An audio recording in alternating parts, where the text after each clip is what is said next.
Shalom, selamat pagi, Horas. Apa kabar saudara? Semoga tetap baik ya. Dan teruslah penuh semangat pengharapan di dalam Tuhan kita. Sebelum kita melanjutkan aktivitas pada hari ini, mari kita meluangkan waktu untuk mendengar dan merenungkan firman Tuhan. Biarlah Roh Kudus menerangi hati dan pikiran kita, sehingga firman Tuhan bekerja dengan leluasa, menuntun dan mengajar kita sesuai dengan kehendak-Nya. Mari kita mempersiapkan hati, kita bersatu di dalam doa. Ya Allah Bapa yang Maha Baik, terima kasih Tuhan atas penyertaan-Mu. Satu malam telah berlalu dan hari ini kami akan memulai aktivitas kami. Kami percaya sebagaimana Engkau menyertai kami pada hari-hari yang telah kami lewati. Hari ini dalam segala aktivitas kami percaya Tuhan akan menolong dan memberkati kami. Kami mau belajar dari firman-Mu, karena kami percaya hanya firman Tuhanlah penuntun hidup kami yang mengatur dan mengarahkan perjalanan kami sesuai dengan kehendak-Mu. Berfirmanlah Engkau ya Tuhan, sebab kami telah siap mendengar.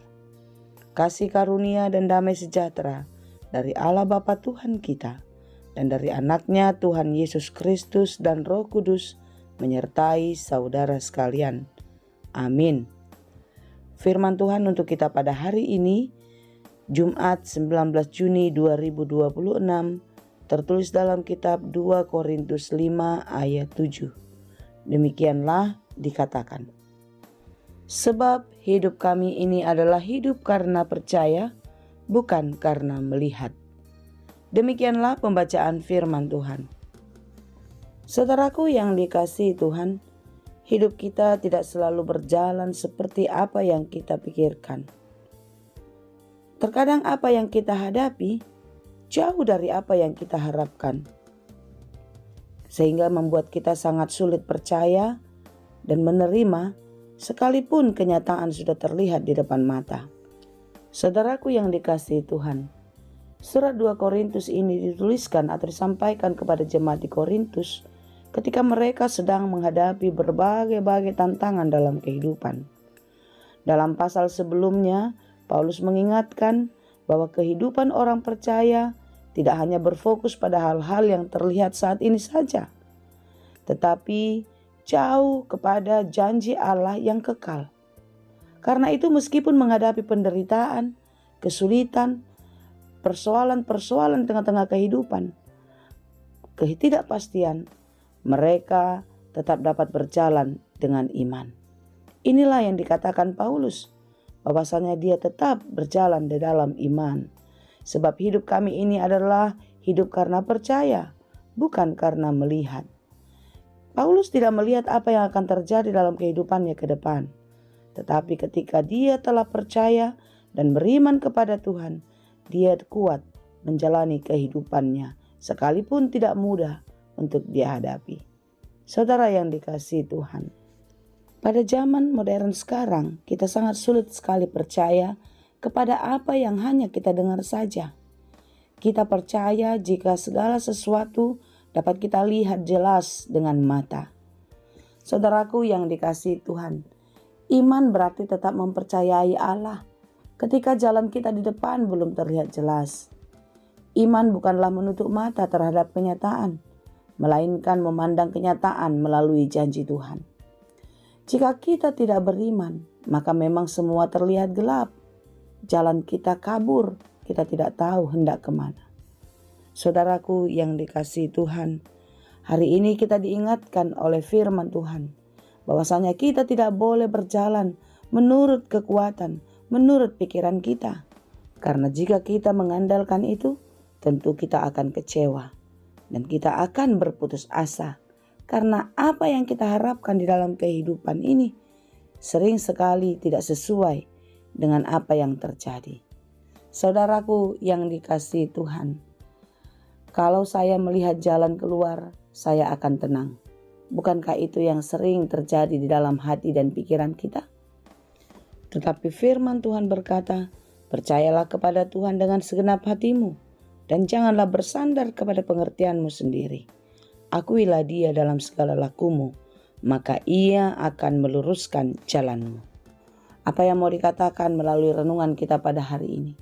Marilah kita meletakkan seluruh harapan kita, iman kita hanya kepada Tuhan saja. Sekalipun kita belum tahu apa yang terjadi, atau bahkan ada ancaman di depan, ketika kita percaya kepada Tuhan, kita akan melekatkan hati kita dan membiarkan Tuhan menuntun kehidupan kita. Mari kita belajar ketika Sadrak, Mesak, dan Abednego menghadapi perapian.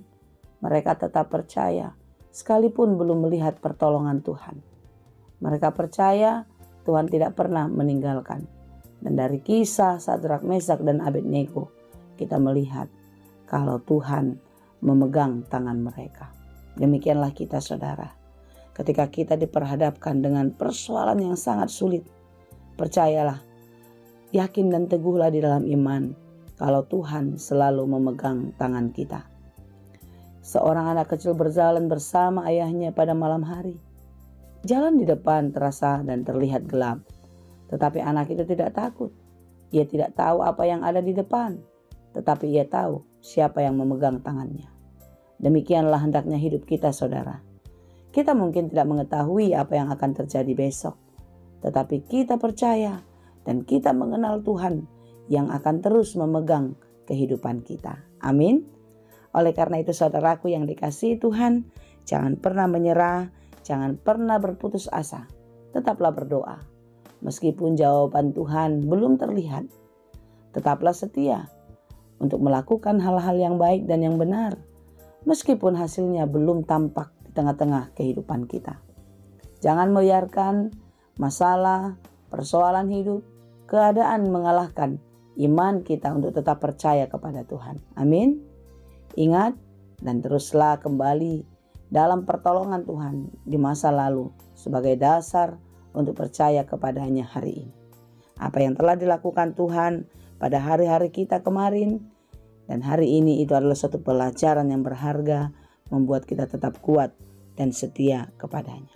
Tetap semangat ya saudara, walaupun kita belum melihat apa yang akan terjadi ke depan, bagaimana hidup kita, tapi percayalah sebagaimana Paulus telah mengimani dan menghidupinya di dalam kehidupannya. Marilah kita tetap percaya menjalani kehidupan kita dan terus melihat masa depan baik di dalam tangan Tuhan. Tuhan Yesus memberkati. Amin. Terima kasih Tuhan untuk firman-Mu hari ini. Kuatkan dan mampukanlah kami untuk tetap setia, percaya kepadamu. Walau sering sekali kami ingin melihat segala sesuatu yang ada di depan kami, tetapi kami mau meletakkan seluruh masa depan kami hanya ke dalam tangan pengasihan-Mu. Ajarlah kami senantiasa ya Tuhan, agar tetap kuat dan terus beriman kepadamu. Bukan karena apa yang telah kami lihat, tetapi kami percaya dan merasakan kasih Tuhan, kekuatan Tuhan, melebihi segala sesuatu yang terjadi dalam kehidupan kami. Mampukan kami untuk menjalani hidup kami dengan tegar, dengan kuat, sehingga hidup kami menjadi saksi dan teladan bagi banyak orang. Bapa, apapun yang kami kerjakan hari ini, tolonglah kami. Ajari kami melakukannya dengan baik. Dan biarlah setiap pekerjaan baik yang kami lakukan berhasil dan berbuah dengan baik di dalam kehidupan kami. Berkati saudara kami yang sedang bergumul, yang sedang berjuang dalam hidupnya. Berikan kekuatan, berikan penghiburan bagi mereka yang berduka. Dan hari ini pun kami berdoa Tuhan, untuk saudara-saudara kami yang sedang sakit, di rumah sakit ataupun di rumah masing-masing. Tuhan, kami memohon belas kasih-Mu. Ulurkanlah tangan-Mu, mengurapi obat, makanan, para medis dan keluarga yang merawat mereka semua. Pulihkan dan sembuhkanlah saudara-saudara kami, supaya mereka dapat kembali beraktivitas dengan baik dan mereka akan menjadi saksi kebaikan Tuhan di tengah-tengah kehidupannya. Terima kasih Bapa, kami percaya kehidupan kami ada dalam tangan pengasihan-Mu. Karena itu, berkatilah kami seturut dengan kehendak-Mu. Terima kasih Tuhan, kami puji dan sembah Engkau ya Allah. Di dalam Yesus Kristus kami berdoa. Anugerah Tuhan kita Yesus Kristus, kasih karunia Allah Bapa, dan persekutuan Roh Kudus, itulah kiranya yang menyertai dan memberkati kamu sekalian. Amin.